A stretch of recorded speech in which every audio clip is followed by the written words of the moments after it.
I've heard the saying that conservatives, independents, and libertarians have children at near or a little above the replacement rate. Leftists, they have your children. Let's talk about it.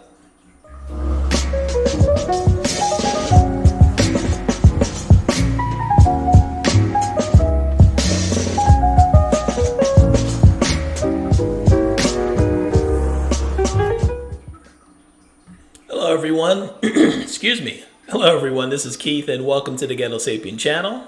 Today, we're going to talk about the status of our schools. Like I said earlier, that leftists believe they have your children, mostly through the public school system, but it's spread beyond that. It's now private schools, magnet schools, Christian-based schools. The influence is there, and here's the attitude in a nutshell of how they feel about your children. This is Biden a couple of days ago speaking at a teachers conference, giving out the Teacher of the Year award. So this is a good illustration of how they view your kids.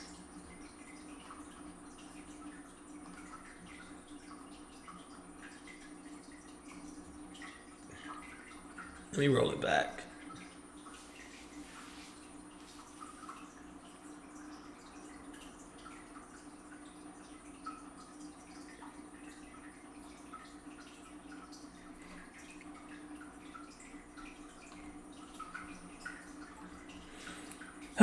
All right. Sorry. Anytime I see Biden talk about kids, gets get feel a little chill going on there for good reason. But he's wrong. They're not our children aren't the teacher's children at any time. They're their pupils. They're their students. They're their customers. Their clients. But they don't belong to the teachers. They need to stop thinking that way. This way, they'll probably stick to just teaching math, science. They'll stick to teaching the lessons that's set before them. Parents are supposed to teach children moral values and things like that. And that's not up to the teachers. So there needs to be a delineation between parent and teacher. And I think things like this, the belief that our kids are their kids for any moment of time, is causing this confusion and making teachers think they could override the parents' moral judgment, and parents shouldn't have any say in it. It leads to a situation like this. This guy found out something about his grandson that I'm sure alarmed him and prompted him to go into the school, and this conversation ensued.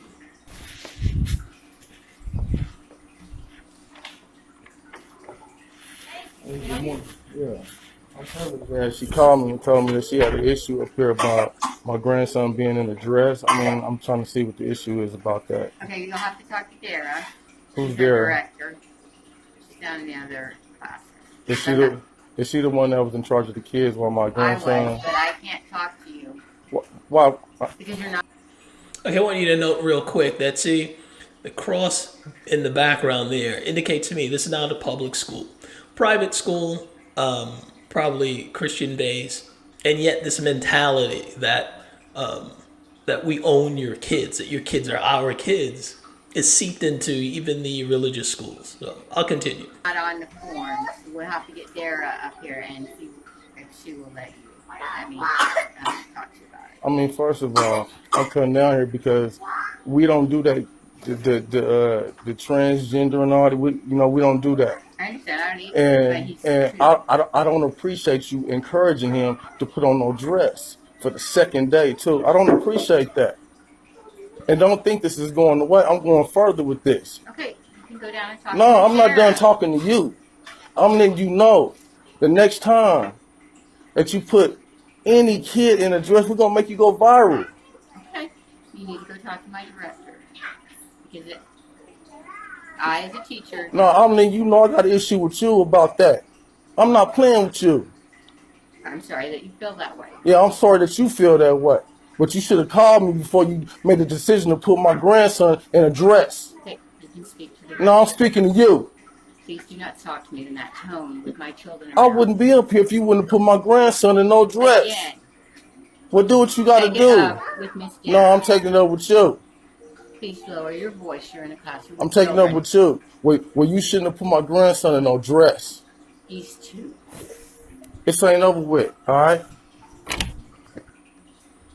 All right, my problems with that conversation just stems from the fact that there was a freaking conversation that lasted almost 2 minutes long.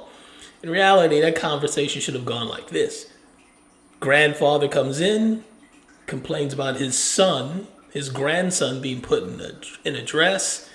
Teacher says, I apologize, should never happen, and it won't happen again. End of discussion.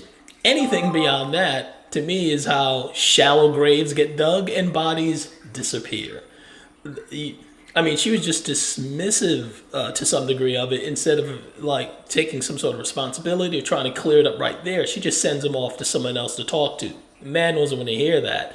And then to say, oh, he's two, like it doesn't matter. Teachers should not be putting clothes on children unless the parent sent that child with those clothes. It's just disgusting. And she obviously doesn't feel that she was in the wrong about this. And this has been, that video is from 2019, so it's been going on for a little bit. It's even gone on when my children were of school age. My daughter, when she was in 11th grade, we had a science teacher, who loved talking about politics. That's cool. My daughter likes talking about politics too, even though it's not really part of the curriculum. He didn't like the fact that she wasn't a big fan of Obama, and he was. He told her to be quiet while he berated her about the wonders of Barack Obama. So when I heard that, I was close to coming into the school to pay him a little visit, but I said, let me just send him an email, which I did, and I clearly just stated, I said, look, you're a science teacher. You need to stick to science, but if you insist on having a political debate, I volunteered myself to come in at any time without any forewarning or anything like that, and I'll debate any subject he wants, any political subject, right there in front of the class, so we could have it out right there. He decided to pass on my offer and also said he won't be talking about politics anymore, and he also said, make sure you don't tell my daughter to shut up. I thought that was rude, and my daughter said he never brought up politics again. And that was fine, but that's how you handle it. My son, and on the other hand, 11th grade, this is a magnet school. So it happens in magnet schools. My daughter was in a private Christian school. The politics still gets in there, and teachers still feel they have a need to go beyond the lesson plan.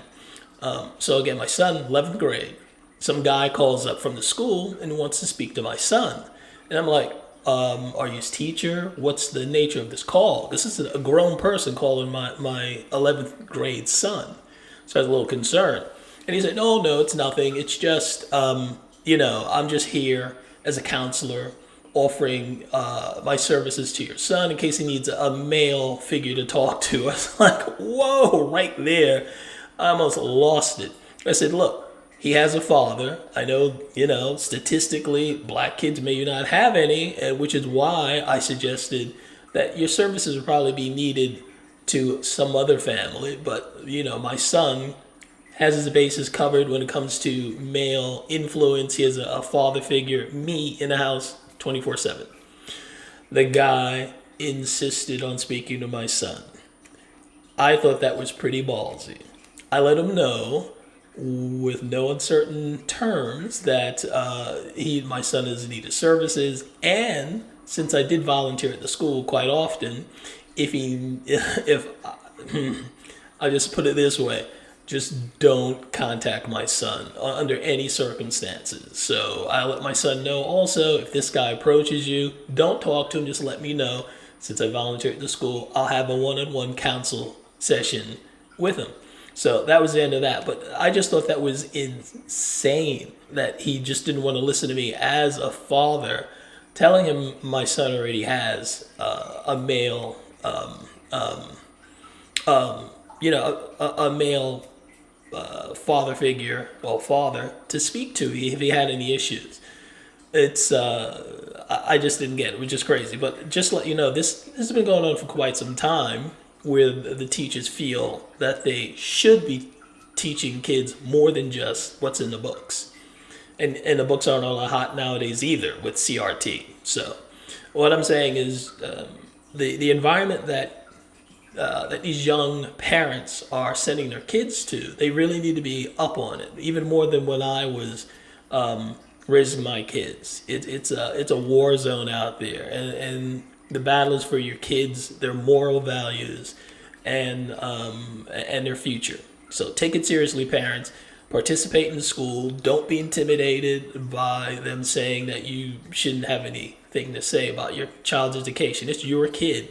Because in the long run, if anything happens, those teachers who are saying they're our students, they're not going to be there when your kid falls or gets into trouble. It's going to be on you. So keep that in mind. That's all I got to say on the subject. As usual, like, comment, and share and subscribe. That's it.